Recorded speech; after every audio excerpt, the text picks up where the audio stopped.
Hello everyone, मैं हूं doctor शिखा और आपका स्वागत है मेरे यूट्यूब चैनल पे। तो आज इस वीडियो में मैं आपसे चर्चा करूंगी सर्वाइकल स्पॉन्डिलोसिस के बारे में, जिसमें मैं आपको बताऊंगी इसके क्या क्या सिम्टम्स होते हैं, क्या कॉजेज़ होते हैं, किन लोगों को ये ज़्यादा होने का खतरा होता है और होम्योपैथी में ऐसी कौन सी टॉप मेडिसिन हैं जो कि ऐसे केसेस को ट्रीट करने के काम आती है। तो इस वीडियो में अंत तक बने रहिए, ये वीडियो बहुत ही इन्फॉर्मेटिव होने वाली है। अगर आप मेरे चैनल पर नए हैं तो नीचे दिए गए सब्सक्राइब बटन को क्लिक करके मेरे चैनल को सब्सक्राइब कर लीजिए, ताकि ऐसी इन्फॉर्मेटिव वीडियोज़ की नोटिफिकेशन टाइम टू टाइम आपको मिलती रहे। तो चलिए स्टार्ट करते हैं।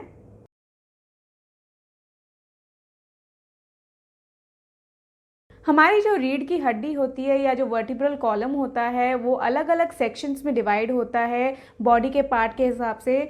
जो आपका नेक होता है, नेक में जो वर्टिब्रास प्रेजेंट होते हैं उनको हम सर्वाइकल वर्टिब्रा बोलते हैं और ये 7 इन नंबर्स होते हैं। ये 7 सर्वाइकल वर्टिब्रा एक के ऊपर एक होते हैं और इनके बीच में होती है एक इंटरवर्टिब्रल डिस्क जो कि काम करती है फ्लेक्सिबिलिटी का, हमारी गर्दन को इधर उधर मोड़ने का काम करती है। साथ में ये एक शॉक एब्जॉर्बर का काम करती है, जो कि हम जब भी चलते हैं या भागते हैं तो शॉक एब्जॉर्ब करने में ये हेल्पफुल होती है। तो ये होता है काम इंटरवर्टिब्रल डिस्क का। ये जो वर्टिब्रा होता है इसके बीच से एक स्पाइनल कॉर्ड निकलती है और इस स्पाइनल कॉर्ड से बहुत सारी नर्व्स निकलती हैं जो कि हमारी बॉडी के अलग अलग फंक्शंस के लिए रिस्पॉन्सिबल होती हैं।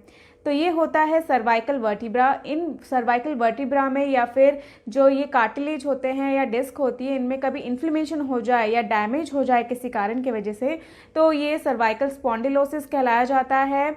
इसमें इन्फ्लेमेशन हो जाती है जिससे कि क्रोनिक पेन या लंबे टाइम से जो पेन होता है गर्दन में वो बना रहता है।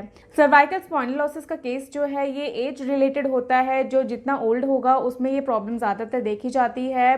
बट आजकल लोगों की ऑक्यूपेशन के वजह से या लोगों के रहन सहन की वजह से, लाइफस्टाइल की वजह से ये प्रॉब्लम जो है अर्ली एज में भी देखी जाती है।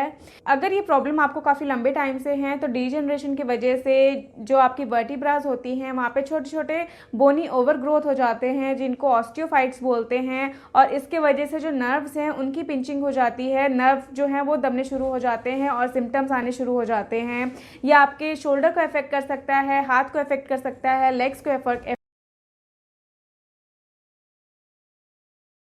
अब बात करते हैं ऐसे कौन से फैक्टर्स हैं जो कि सर्वाइकल स्पॉन्डिलोसिस के लिए रिस्पॉन्सिबल है। सबसे पहले ये एज रिलेटेड प्रॉब्लम होती है। जो जिनकी एज 60 प्लस होती है या 60 साल से ऊपर होते हैं उनमें ये केसेस ज़्यादातर देखे जाते हैं।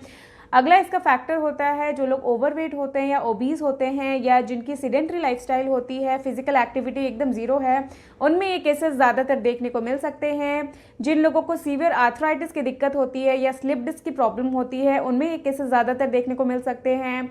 जिनमें नेक की इंजरी हुई होती है पास्ट में, उनमें धीरे धीरे करके सर्वाइकल स्पॉन्डिलोसिस की प्रॉब्लम जो है वो देखी जा सकती है। जिन लोगों का काम ऐसा होता है ज़्यादातर बैठने का या ज़्यादा देर खड़े रहने का या फिर कुछ हैवी चीज़ उठाने का या ज़्यादा झुकने का, उनमें ये केसेस जो हैं वो ज़्यादातर देखने को मिल सकते हैं। अब बात करते हैं इसके कुछ सिम्टम्स की। तो सिम्टम्स में शुरुआती टाइम पे, स्टार्टिंग टाइम पे आपको इतने सिम्टम्स देखने को नहीं मिलेंगे। फिर धीरे धीरे करके जो प्रॉब्लम है वो बढ़ती जाती है। किसी में माइल्ड पेन होता है, किसी में पेन बहुत ज़्यादा सीवियर होता है।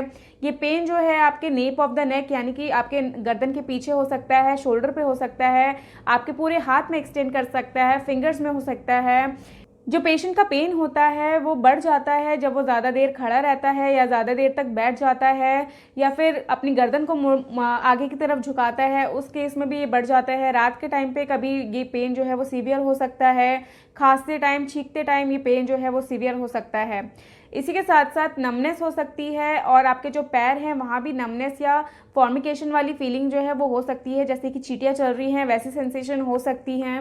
नेक में काफ़ी ज़्यादा स्टिफनेस आ जाती है, अकड़न आ जाती है, जिसकी वजह से मूवमेंट ऑफ नेक जो है वो बहुत डिफिकल्ट हो जाता है। इसी के साथ साथ हेडेक की शिकायत रह सकती है।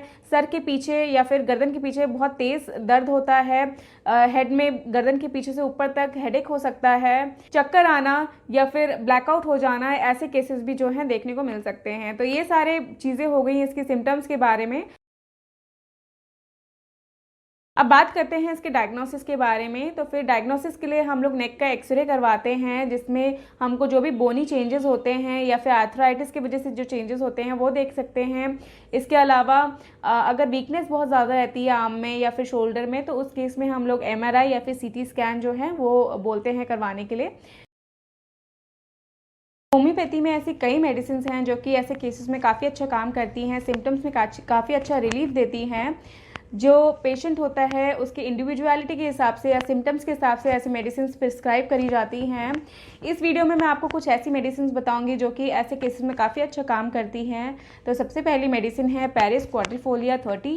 ये जो मेडिसिन है उन केसेस में दिया जाता है जहाँ पे पेशेंट को काफ़ी ज़्यादा नमनेस रहती है हाथ में, ऐसे डेड फीलिंग होता है हाथ में, जैसे बहुत ज़्यादा वीकनेस है, जान नहीं है, पूरा कंधे से लेकर हाथ में उंगलियों में बहुत ज़्यादा वीकनेस नमनेस रहती है। ऐसे केसेस में ये मेडिसिन दी जाती है। नेक जो बैक होता है नेक का और जो शोल्डर होता है वहाँ पे पेन के साथ साथ बहुत ज़्यादा हैवीनेस भी रहती है। तो ऐसे केसेस में आप ये मेडिसिन जो है इसकी 2-2 बूंदे करके दिन में 3 बार ले सकते हैं। अगली मेडिसिन है कैल्मिया लैटिफोलिया 30। ये जो मेडिसिन है उन केसेस में दी जाती है जहाँ पे गर्दन से लेकर हाथ तक नीचे तक बहुत ज़्यादा पेन रहता है। गर्दन से पेन जो है वो नीचे हाथ में उंगलियों में एक्सटेंड करता है। इसके साथ साथ बहुत प्रिकिंग सेंसेशन भी होता है, ऐसे लगता है जैसे बहुत सुइया जो है वो चुभ रही है। ऐसे केसेस में हम ये मेडिसिन प्रिस्क्राइब करते हैं। ऐसे केसेस में पेशेंट को उल्टी जैसा फील होना या नौजिया की शिकायत भी हो सकती है। पेशेंट का जो पेन होता है वो आगे झुकने की वजह से या फिर गर्दन ऐसे नीचे की तरफ करने से बहुत ज़्यादा बढ़ जाता है। तो ऐसे केसेस में आप ये मेडिसिन जो है इसकी 2-2 बूंदे करके दिन में 3 बार ले सकते हैं। अगली मेडिसिन है रस्टॉक्स 30। रस्टॉक्स 30 ऐसे केसेस में बहुत अच्छा काम करती है जहाँ पे काफ़ी लंबे टाइम से पेशेंट को ऐसी शिकायत है, गर्दन में काफ़ी ज़्यादा दर्द है और साथ में स्टिफनेस भी काफ़ी ज़्यादा है। तो ऐसे केसेस में आप ये मेडिसिन दे सकते हैं। पेशेंट को अर्ली मॉर्निंग या फिर जब वो रेस्ट करता है तो काफ़ी ज़्यादा पेन होता है, पर ज़रा भी मूवमेंट कर ले अगर वो गर्दन की तो उनमें पेशेंट में सिम्टम्स में काफ़ी ज़्यादा रिलीफ मिलता है। अगर आपको सर्वाइकल स्पॉन्डिलाइसिस जो है वो किसी चोट के वजह से, चोट लगने के बाद से शुरू हुआ है, तो उस केस में भी आप ये मेडिसिन जो है वो दे सकते हैं। तो इस मेडिसिन की 2-2 बूंदे करके आप दिन में 3 बार ले सकते हैं अगर आपको ऐसे कोई सिम्टम्स हैं तो। अगली मेडिसिन है सिमिसिफिगा 30। ये मेडिसिन ऐसे केसेस में दिया जाता है जहाँ पे पेन तो रहता ही है बट स्टिफनेस काफ़ी ज़्यादा रहती है। गर्दन में अकड़न इतनी ज़्यादा रहेगी कि पेशेंट को गर्दन मूव करने में काफ़ी ज़्यादा प्रॉब्लम आती है, वो बिल्कुल भी मूवमेंट नहीं कर पाता है गर्दन की। तो ऐसे केसेस में आप ये मेडिसिन जो है इसकी 2-2 बूंदे करके दिन में 3 बार ले सकते हैं। अगली मेडिसिन है कैलकेरिया फॉस 6X। ये जो मेडिसिन है ये उन केसेस में दिया जाता है जो कि काफ़ी ज़्यादा वर्स हो जाते हैं, जिनमें डीजनरेटिव चेंजेस आ जाते हैं, जो वर्टिब्राज होते हैं वहाँ पे बोनी ओवरग्रोथ हो जाती है, ऑस्टियोफाइट्स आ जाते हैं। तो ऐसे केसेस में आप इसकी 4-4 टैबलेट्स करके दिन में 3 बार ले सकते हैं। तो ये थी कुछ मेडिसिन। इनके अलावा ऐसी और भी मेडिसिन हैं जो कि पेशेंट के सिम्टम्स के हिसाब से दी जाती है। आप अपने नज़दीकी किसी भी होम्योपैथ के पास जाके अपने लिए जो मेडिसिन है वो ले सकते हैं अपने सिम्टम्स के हिसाब से। आशा करती हूँ आपको ये वीडियो पसंद आई होगी। इस वीडियो में इतना ही, मिलती हूँ आपसे अगली वीडियो में और इन्फॉर्मेटिव कंटेंट के साथ। Till then goodbye, stay healthy, stay aware.